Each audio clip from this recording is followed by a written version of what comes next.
Clementina Sisulu, Winnie Mandela, Graça Machel, Rose Chiwambo of Malawi, Joyce Munjuru of Zimbabwe.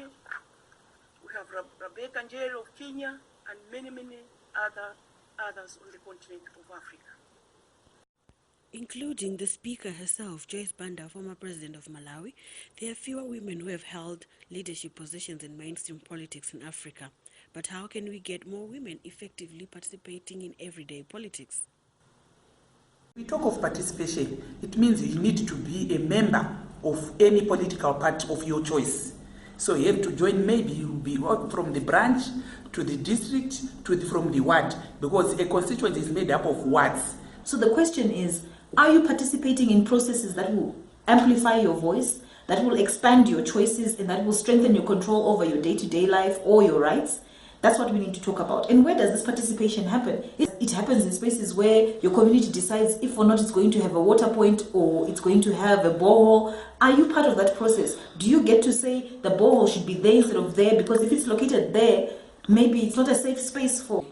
I think the key is to get involved, because only when we're involved and we're actually taking part in the processes can we see what changes we need to bring about to make the political playing field more even.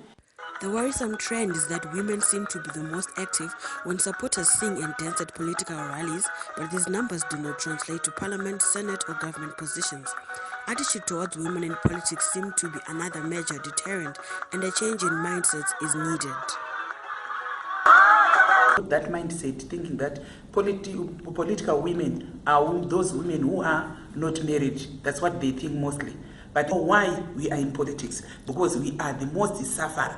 That's why the reason why we said we must go into politics, so that we can be in the decision making. We need to be able to reconfigure our mindsets. There are lots of things that we don't talk about, or things that we don't care about, or things that we don't get involved in, because we think, well, that doesn't really matter. It doesn't really affect my life. I'm just focused on A, B, C, and D. But guess what? The reason why your life is a way that it is sometimes are decisions that are made elsewhere that you did not participate in, that now actually influence how your life is. I know we're used to a culture where we just think it's the politicians, but I would like to tell women that no, it's not the politicians, it's actually us as a collective body. I think it's important for women to express solidarity, simply because despite the fact that in many countries and in our own country, women are a numerical majority, they remain a social and political minority. Must be the change that we want to see. You can't change something from the outside.